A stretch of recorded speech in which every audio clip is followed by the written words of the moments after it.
en el país por el departamento de Rivera. La OPS advirtió que América Latina registra una tendencia preocupante en la transmisión del COVID en las zonas fronterizas.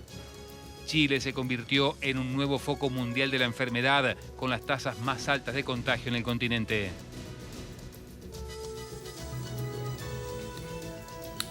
Bien, nos estamos despidiendo, Caro. Exactamente, saludamos a Nano y a María Inés, que ya están en la tarde en casa. ¿Cómo están? Muy bien, muchas gracias. ¿Cómo les va? Nos va bien. Quiero decirles que la mano en ristre del compañero es porque él tiene un documento allí. Un documento. Documento probatorio, estimado, querido amigo Grila. Ayer tengo un mensaje. Yo fui la señora que le dije a Pepe que dejaba todo por verlos pelear. ¿Usted puede creer que escribió al canal, escribió a la tarde en casa? Para que vea que yo ahora no entiendo por qué falté a le la dice verdad. hombre de gris. Siempre está vestido de gris. Yo tengo el mismo mensaje y esa última parte a mí no me llegó. A mí me la escribe. Mañana me voy a picar en las cejas cuando vaya a la feria. No tiene vergüenza ni siquiera respetar el mensaje de un televidente, se da cuenta. ¿No? Que muy prudentemente no dijo SIC. O sea, es una versión nanofolesca del mensaje que sí doy fe, la primera parte es absolutamente... Bueno, Yo creo señora... que tienen que parar cuanto antes porque van a causar mucho daño. hay que No parar diga cuanto eso, antes que esto. lo que Yo más creo le que gusta. tenemos que cambiar notablemente. La señora dice que es un placer vernos pelear y que lo disfruta como una loca. No, a que la señora sigamos no. Yo le voy a haciéndolo. explicar a la señora. Dame el teléfono de la señora que le voy a explicar. Y además agrega, porque no me deja mentir, que hacen muy bien la complicidad las dos señoras, ¿no? Un poquito de envidia me parece que hay acá. Hay un poco de sí, hay un poco, el ego fue un poco maltratado ahí. No, yo quiero decirles que yo estaba en maquillaje cuando llamaron de el servicio de recepción de acá del canal para decir que querían al tener la misma blusa que Carolina tiene hoy. Claro. Que cómo podían conseguirla. ¿viste? Así que tranquila. ¿Viste, Pepe? Es exactamente la... Tranquila, compañera Pepe, go home. Ahí está. Muy bien, gracias. Bueno, Pepe, yo no dije nada. No, por favor. Le queda muy bien, es un negro, ¿no? Es un negro, es un azul oscuro. Sí, una corbata azul también. Le queda muy bien. Muy Azul bien. gracias. profundo el compañerito. Parece un ministro italiano ahí sentado. Impresionante.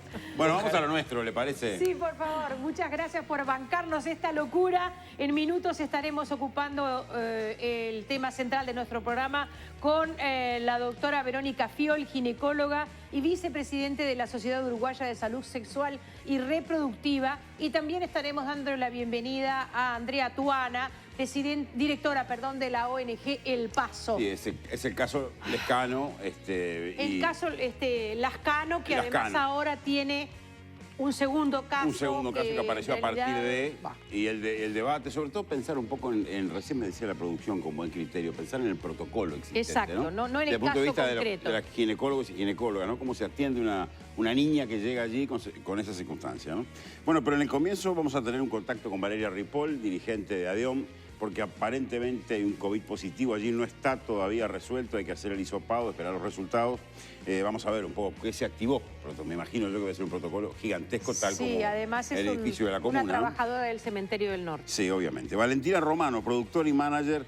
Bueno, este viernes vuelven los espectáculos musicales. Un evento imperdible, especial, que nos tiene a todos así, esperando. Protocolos, gran alegría y bueno, y también ver un poco lo que quedó en este tiempo muerto, ¿no? Yo creo que hay que hablar un poco también de lo que quedó. Y para cerrar el programa tendremos el móvil de Verónica Chevalier, una maravilla. Ha pensado en ir hasta Las Piedras y encontrarse con un histórico zapatero. El señor Benítez la recibe, así que cerraremos con alguien que no solo trabaja en ese oficio, sino que además parece que tiene máquinas casi de museo. Zapatero. Zapatitos de cuero. Zapato de cuero, claro. Sí, ¿Cómo se llama el hombre, me dijo? Se llama Benítez. Español. Isabelino Benítez. Piedras Dicen Blancas. que es Piedras Blancas. Piedra. Perdón, las piedras, Piedras Blancas. ¿Me lo tiró para allá, para Canelones? No, es que yo había entendido mal. Había puesto unas piedras, pero... Piedras Blancas. Piedras Y Blancas. estará allí hace 3 Don generaciones. Isabelino Benítez, capaz que es menor que yo. Un zapatero artesanal que tiene desde hace 40 años este oficio de confeccionar zapatos y el taller dicen que es un auténtico museo. Bueno, muy bien. Se los mostramos en un ratito esta tarde y en casa. Bueno, yo creo que está Valeria Ripoll, ya nos está Sí. escuchando. Valeria, a ver si aparece acá. Esto es magia, Bienvenida. la magia de la televisión. ¿Cómo le va, Gracias, Ripoll? Valeria, buenas tardes. Un placer verla sin tapaboca, porque todos con tapaboca a veces parece que nos volvemos a reencontrar cuando uno está sin tapaboca. Pero bueno, no es una noticia grata la que nos convoca, lamentablemente. ¿Qué sabemos a esta hora de esta funcionaria de allí que podría estar dando COVID positivo? Bueno, bien, por ahora es un posible COVID. En la mañana la mutualista le realizó el hisopado en su domicilio. Estamos a la espera del resultado, que obviamente esperamos que sea negativo. De ser positivo, lo que se activa es las medidas para que todos los trabajadores que estuvieron en contacto con ella, o sea, todos los compañeros que comparten el turno de trabajo, tendrían que ingresar a una cuarentena y realizarle los hisopados a esos compañeros. El problema es que obviamente eso implicaría la mitad de los funcionarios, por lo menos, del Cementerio del Norte, ¿no? Y eso dificultaría muchísimo después el trabajo cotidianamente de un sector con una tarea tan específica como es el cementerio. A esto se acumula que además la Intendencia unilateralmente resolvió la apertura total de los cementerios. Esto está generando que ingrese muchísima gente sin control y además sin tapabocas, sin mantener la distancia social y bueno, nos preocupa muchísimo esto porque bueno, hoy, por ejemplo, en el Cementerio del Norte, la cantidad de gente que teníamos que ver, nosotros entendemos que obviamente la apertura se iba a realizar, pero con unos cuidados y una preparación que creemos todavía no están. Bien, bueno, esperemos. Te colocaste muy bien con el letrero de prohibido fumar ahí. Está especial el letrerito. Muy bien. Nos importa saber las condiciones de esta trabajadora. Tiene una vivienda en la que puede estar relativamente cómoda, separada del resto de las personas.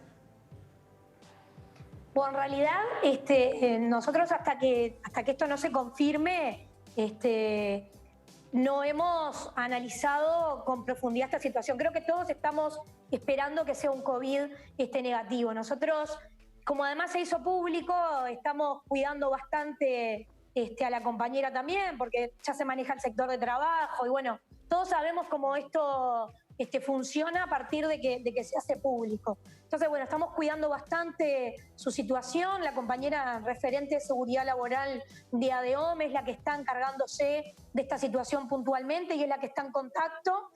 Bueno, y ella será la responsable de ir evaluando según cuál es el resultado y obviamente que nuestro sindicato va a estar a la orden para lo que la compañera necesite. Perdón, la consulta, ¿qué tarea concreta desempeña en el Cementerio del Norte la trabajadora? En realidad la compañera hace tarea operativa.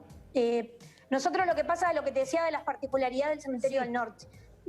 Un trabajador en el Cementerio del Norte cumple con varias tareas. Ajá. Entonces, el personal operativo, por ejemplo, puede trabajar en el horno crematorio, puede trabajar haciendo los sepelios en tierra, puede trabajar en fosa, puede trabajar en tubulares, o sea, es complejo, por eso te decía que al momento de si se confirmara un caso positivo, todos los trabajadores del turno tendrían que ingresar a la cuarentena, porque además todos marcan en el mismo lugar el ingreso, todos eso ingresan por el mismo lugar.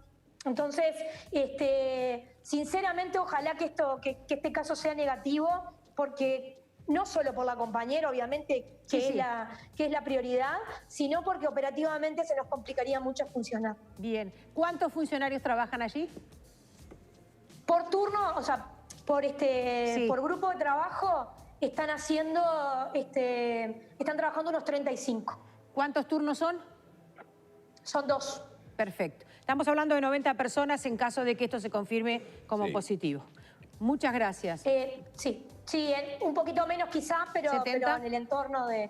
Sí. Perfecto. Muchas gracias por este Ripoll. contacto. A ustedes, a las Nos reencontramos, que tengas buen día. Igualmente.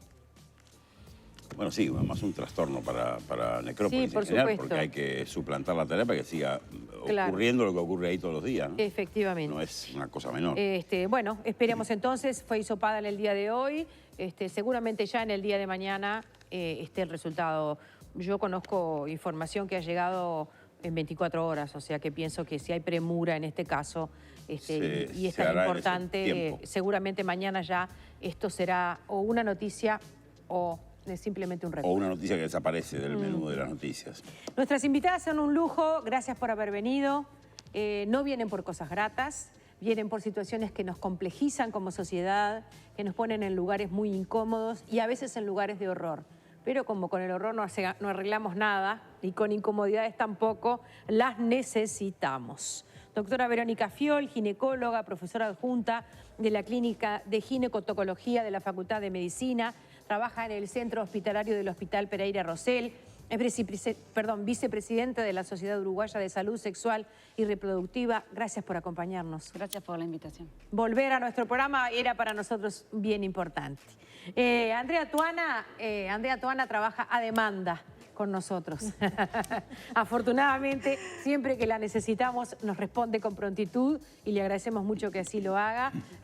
Dirige la ONG El Paso y es un punto de referencia para situaciones complejas. Señoras, bienvenidas. Muchas gracias. Me quedo con lo que decía recién Ripoll. ¿Es un problema que esto se haya hecho público de la manera que se hizo? Este caso de... Sí, claro. A ver, el poder trabajar y hacer público que en Uruguay existen este tipo de situaciones es muy importante. El problema es cuando lo que se hace público es decidir u opinar sobre la vida privada de una niña, ¿no? Y que esto salga del ámbito donde se tiene que resolver, que es un ámbito médico, porque estamos frente a un problema de salud. Profesional, médico y profesional. Exactamente. Médico en el sentido, sí, claro, médico y de salud mental, claro, porque este es un problema de salud. Entonces, yo creo que el papel de los medios de comunicación es muy importante, pero que en determinadas situaciones tenemos que resguardar ciertos aspectos para que del problema podamos hablar, pero no estemos, digamos, públicamente flechando la cancha, ¿no? Con la vida de una niña y en algo tan delicado, ¿no? Muy bien. Sí, algo así como la alarma pública, para lo que llaman los jueces la alarma pública, que se genera una cosa como de tribuna, en derredor. Claro. Sí, yo creo que, yo estoy de acuerdo que estos casos tienen que ser visibilizados porque el problema tiene que ser visibilizado. Uno de los problemas que tiene esta situación justamente es la invisibilización, ¿no? Que pasa en la intimidad de las casas y en la intimidad de los hogares. Entonces se tiene que hacer público el problema, pero no se tiene que hacer público el caso particular. Eso es lo que yo quería dirimir claramente. Por muchísimas razones. Primero, porque todos estamos amparados por el secreto y la confidencialidad en todo lo que tiene que ver con nuestra salud, y los niños y niñas y adolescentes también, y más aún. Y además porque muchas veces esta mediatización del caso clínico en particular, no del problema general del abuso, sino del caso clínico en particular, no hace bien. O sea, no es que mejore la situación, sino que la complejiza y la empeora. Porque es lo que dice Andrea, todos opinamos, y todos opinamos desde nuestros saberes y desde nuestras vivencias. Y esto es un caso donde lo que está en riesgo es la vida de esta niña del punto de vista más integral del concepto de vida, ¿no? de salud, biopsicosocial. O sea, esto no es un problema exclusivamente médico que tenemos que ver los ginecólogos o los pediatras, sino que esto requiere un abordaje por parte de todos los integrantes del equipo de salud. En este caso nosotros los hemos invitado porque además se ha planteado de entrada periodísticamente, lo que no legitima nada, que había habido más de una consulta a la medicina y que la medicina de alguna manera había estado, bueno, no sé si omisa, pero por lo pronto no todo lo proactiva que uno quisiera. Pero yo también planteaba el otro día, alteraciones menstruales a los 12 años hemos tenido todas las mujeres. Eso es lo normal. Lo que es anormal es que a esa edad haya un embarazo. Sí, la idea, doctora, claro, si me permite complementar un poco, más allá de que se pidió una investigación de parte del Ministerio de Salud Pública también, que nos describa el protocolo para una ginecóloga que recibe, o un ginecólogo que recibe a una niña de 12 años que viene con la mamá, si debería estar solo con ella, con la mamá, qué tipo de examen debe hacer ante una interrupción o irregularidad en el periodo menstrual. Ahí está. ¿Qué es lo que debe hacer el médico? Sí, está claro. Los ginecólogos que vemos niñas y adolescentes, tenemos eso muy claro. La alteración menstrual y las alteraciones de la menstruación y la falta de la menstruación es uno de los principales motivos de consulta en ginecología en general. Ajá. A los 12, a los 15, a los 40 y a los 60. Siempre es un motivo de consulta, Bien. siempre. En niñas y adolescentes es muy frecuente. En las niñas que están en lo que viene a ser una edad ginecológica temprana, que son aquellos 2 años siguientes a la primera menstruación, es extremadamente frecuente. Claro. Y la enorme mayoría de las veces es fisiológico, forma parte del proceso madurativo del eje hormonal que regula la menstruación. Claro. Entonces, para nosotros es muy frecuente verlo. Y nosotros, ¿Qué se hace cuando llega un en caso general, en un adolescente, uno primero tiene una entrevista que muchas veces la madre entra, porque la niña muchas veces quiere que entre, ¿no? Porque Ajá. la consulta ginecológica genera como temor muchas veces, ¿no? Entonces, la madre entra con la niña, uno pregunta, indaga, yo empiezo preguntando siempre si va a la escuela, si va al liceo, con quién vive. Eso muchas veces es importante, uno tiene que posicionar circunscribir? Sí. la niña que tiene enfrente, cuánto hace que se desarrolló, y empezamos a hacer preguntas. Y la vemos a la niña también. Y por supuesto que el inicio de la actividad sexual forma parte de las preguntas que hacemos, y en determinado momento de la entrevista siempre es bueno quedarnos a solas con la niña o con la adolescente, siempre. Y si uno hace las cosas bien, y tiene una buena relación con esa madre que viene, o con esa tía, o con esa hermana mayor, la enorme mayoría de las veces no tenemos ningún problema en que el adolescente referente se retire y quedamos sola con la adolescente. Y ahí volvemos a preguntar. ¿Y no tenés un novio? ¿No tenés algo? ¿No estás saliendo con alguien? ¿No te viste con alguien?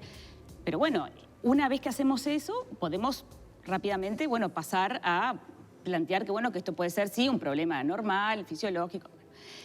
No hacemos en general, y eso es una cosa importante, examen físico a todas las adolescentes o niñas que se nos presentan en la primera consulta ginecológica. Ajá. No lo hacemos, porque no está indicado además, la enorme mayoría de las veces.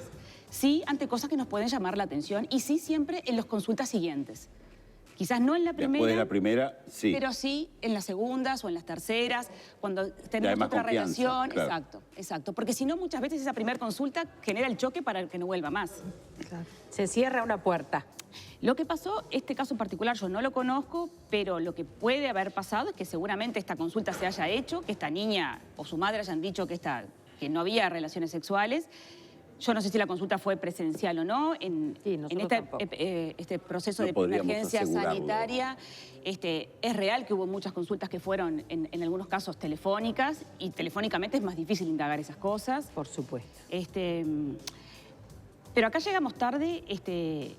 Sí, demasiado, 4 años. No solamente por Claro. El problema acá no es que es no tarde, llegamos tarde al embarazo. no es tarde la Llegamos tarde al consulta, embarazo, digamos, porque podemos saber, el diagnóstico de embarazo se puede hacer antes también, pero también llegamos tarde a la situación de abuso, que eso es lo peor. Eso es lo terrible, además de todo esto. Y también lo que condiciona un poco cosas que hemos planteado alguna vez, es posible esconder bajo un mismo techo el abuso a una niña, porque si ahora tiene 12, esto empezó cuando realmente era una niñita de 8 años. ¿Es posible esconder ese grado de abuso y que otros adultos u otras personas no lo detecten? Porque uno acá se empieza a cuestionar todo, ¿no? Es tan avasallante el horror que uno dice, ¿cómo nadie se dio cuenta que a los 8 años esta niña era abusada? ¿O es que uno lo niega? No sé qué decís tú, Andrea. Bueno, varias cosas. Dentro de la casa es muy difícil que el resto de los miembros de la familia puedan darse cuenta, salvo que haya realmente un trabajo sobre estas temáticas. Trabajo que debe hacerse en distintos ámbitos. Ajá. Por ejemplo, también me parece que es importante incorporar en la consulta pediátrica, así como los pediatras nos enseñan a las madres y a los padres cómo tenemos que acompañar a un niño en su desarrollo, que este tema también esté incorporado, de manera tal que los padres y madres tengamos indicadores para poder ver, si no, no lo vamos a ver. Lo primero que se hace es culpabilizar, ¿cómo no se dio cuenta? Y no podés no darte cuenta si nunca nadie te explicó, te habló, te dio algunos indicadores. Lo que me parece que ya no podemos decir que no tenemos son instrumentos para la detección temprana en los otros ámbitos, en la escuela, en la propia salud, porque hay protocolos, porque se han hecho capacitaciones. Es evidente que lo que se necesita es profundizar mucho más y lo que se necesita es tener una sociedad que tome conciencia real que este es un problema que pasa, que ocurre, que no es la excepcionalidad. Y que así como nosotros estamos atentos a otras situaciones que le puede pasar a un niño que esté a nuestro alrededor, también tenemos que estar atentos y atentas a que estas situaciones estén sucediendo. Entonces me parece que, y coincido que acá llegamos tardísimo, porque esto es un abuso sexual crónico, y también coincido que la sociedad, pero sobre todo los profesionales de distintas disciplinas, tenemos que acordar algunos criterios generales de cuando tenemos un daño instalado tan duro y tan cruel como es un embarazo forzado producto de una violencia sexual, tenemos que tener criterios generales. No puede depender nuestra actuación de si la niña tiene ganas de tener al bebé o no tiene ganas de tener al bebé, si la mamá le parece que lo va a criar o no lo va a criar. En realidad esto tienen que ser criterios profesionales basados en el enfoque de los derechos del niño que implica la protección y mirando la impactación en la salud mental, porque somos los adultos y las adultas quienes somos responsables de proteger a los niños y las niñas. ¿Y ahí quién decide? ¿El médico o los médicos locales o esto se trae al Pereira Rosell? Bueno, eso Digo porque ustedes son un hospital universitario, claro, ¿verdad? Sí, somos un hospital universitario, somos un hospital de referencia. Exacto. Estamos dentro de la red de ACE, eso también es real. Bien. No todos los prestadores, no todos los problemas de salud de la mujer y las niñas terminan en el Pereira Rosell, ¿no? Esto también es real. Hay una ruta que está clara y hay protocolos que están muy claros en el cual trabajó la universidad, trabajó la Facultad de Medicina, trabajaron las ONGs y que están escritos y que son clarísimos en realidad. Estos casos, una vez captados, tienen que seguir adelante un protocolo que implica que deben ser vistos por equipos multidisciplinarios que estén preparados para asistir. Esto muchas veces, definitivamente, a un ginecólogo o a un pediatra o a un psicólogo de un centro de referencia local lo excede. Nos excede quizás a otras personas que tenemos más experiencia o que estamos en lugares más amparados por la institucionalidad que tiene, por ejemplo, el Hospital de la Mujer. En un centro local, por supuesto que excede. Entonces, el poder proteger a esta niña implica muchas veces tener que quizás trasladarla por lo menos por periodo de tiempo corto hasta que la evaluación sea la correcta. Porque si no también, y acá también es una cosa muy importante, el tema del manejo de los tiempos. En obstetricia y en ginecología los tiempos corren. Y así como uno llega tarde al diagnóstico de embarazo, para cuando hay que empezar a tomar decisiones, los tiempos también son importantes. Entonces, el tratar de evitar pérdidas de tiempo es muy importante, ¿no? El tratar de intentar que rápidamente se pongan en marcha los mecanismos, rápidamente hay que dar... No hay ese protocolo, no existe. No está... Existe el protocolo, existe y hay que cumplirlo. Existe. Y esto claramente implica que cuando uno hace diagnóstico de un embarazo donde presume un abuso, y acá se presume abuso, las razones por las cuales presumimos abuso son claras: embarazos en niñas menores de 12 años, donde la diferencia de edad en todo menor de 15 es más de 10 años con el progenitor, o en caso que no haya habido consentimiento, aunque la relación sea menor de 10 años y sea un par. O sea, en esos tres casos siempre suponemos abuso. Y en este caso cumplimos con esos requisitos sin duda. Entonces, en esos casos se tiene que poner en marcha ese protocolo.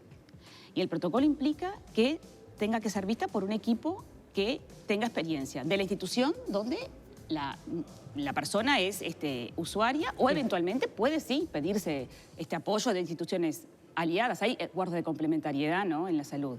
Y eso hay que usarlos muchas veces. Doctora, ¿cuáles son los riesgos hoy? Niña de 12 años con más de 6 meses y días de embarazo. Yo no sé. Los riesgos reales. Sí, yo no sé exactamente de cuánto está la niña. No, claramente no es mi paciente, pero digo, y si lo fuera tampoco diría los riesgos en público, en televisión. También, lo que yo quiero es salir un poco del caso y pensar en los riesgos un del embarazo en una niña, porque esto es la adolescencia es muy amplia. La adolescencia va de los 10 a los 19 años. El espectro entre los 10 y los 19 años es amplísimo. Hablar de 17 años no tiene nada que hablar con 11, 12 o 13. En estas adolescentes menores de 15, 14, 13, 12, 11, el riesgo es alto. Es alto desde el punto de vista médico. Hay riesgo de patologías propias del embarazo que aumentan a estas alturas, a esta edad. Por ejemplo, los casos de hipertensión arterial en el embarazo, el síndrome de preeclampsia-eclampsia, que es una enfermedad grave para la madre y eventualmente para el feto. Hay mucho mayor riesgo de parto prematuro. Aumenta mucho el intervencionismo obstétrico. Esto aumenta el índice de cesáreas. Y con el aumento de la cesárea aumenta la morbilidad también de la niña. Y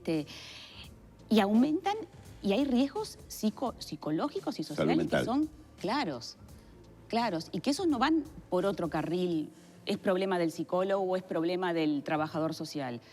Estos son problemas de todos. Las pacientes que nosotros vemos, las embarazadas en general, las tenemos que poder abordar los ginecólogos en forma integral con el apoyo del resto de los profesionales.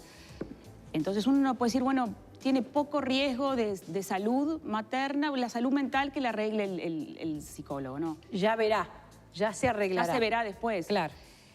Y con respecto al consentimiento de estos casos, yo creo que es quizás el consentimiento para eventuales interrupciones del embarazo, y eso es el problema acá, ¿no? Y yo creo que hay que decirlo claramente. Yo creo que la interrupción del embarazo en niñas pequeñas, como en este caso, producto de relaciones de abuso, es terapéutico, sin duda, es terapéutico, donde la niña tiene que poder estar de acuerdo con las decisiones que se toman, sin duda, pero las decisiones en niñas y niños y adolescentes y en adultos en general tienen que ser decisiones que sean responsables. Y las decisiones responsables implican diferentes aspectos. Tienen que ser decisiones libres, tienen que ser decisiones conscientes y tienen que ser decisiones informadas. Si esos tres aspectos, cuando uno toma decisiones, sea un niño o sea un adulto, no se cumplen, la decisión no es una decisión realmente responsable. ¿Qué tan consciente es una niña cuando toma la decisión de interrumpir o no un embarazo? O de seguir adelante con un embarazo o no. ¿Qué tan libre es cuando no ha podido definir si quiso o no ese embarazo y si quiso o no mantener relaciones sexuales? ¿Qué tan informada está de los riesgos que tiene para su futuro? Entonces, si a mí me aseguran que esas tres instancias están dadas, por supuesto que la niña y el adolescente tienen derecho a tomar la decisión, siempre tienen derecho.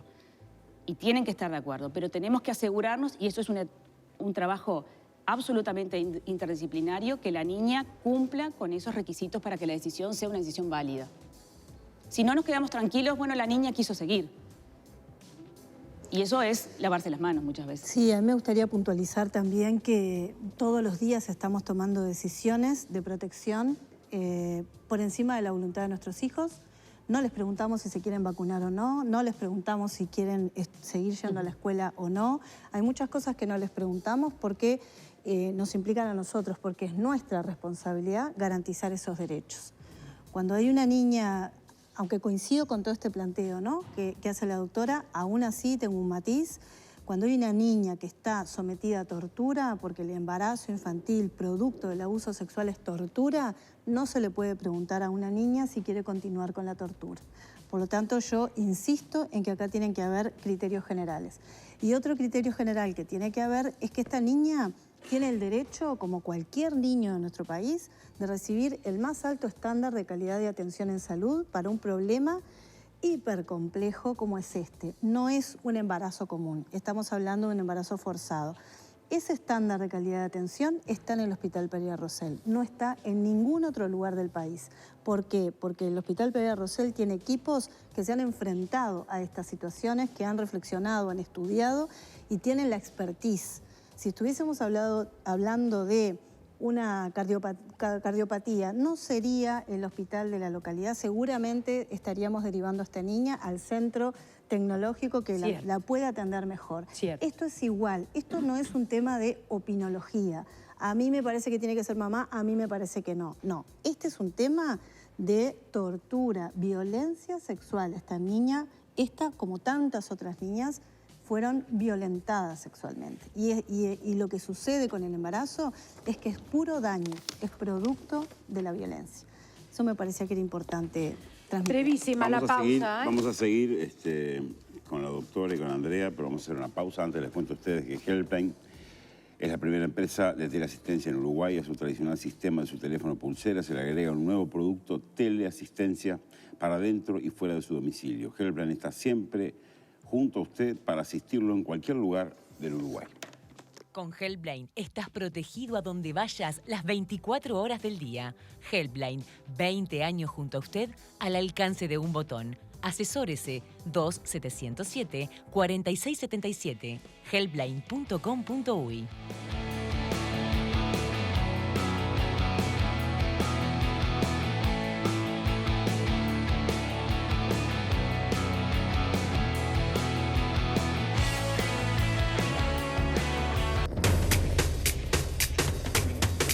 Hola equipo, ¿dónde están? Recién logro llegar, están pasando cosas muy raras. Ahora les cuento. Chicos, yo ya estoy acá, pero no me van a creer. Me siguen mimos malabaristas, esto es una locura. Hola.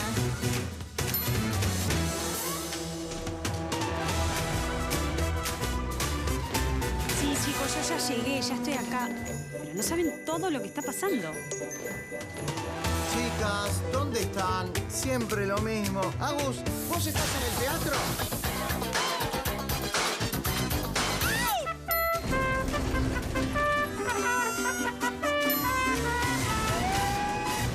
Sí, yo estoy acá en la cafetería, así que no se preocupen, pero es que acá hay musos voladores. ¿Voladores?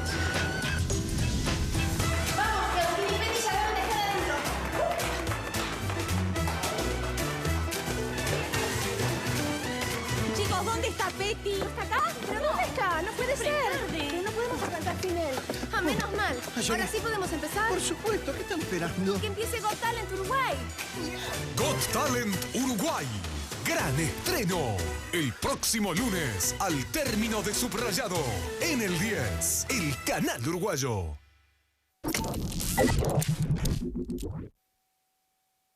Lavarse las manos es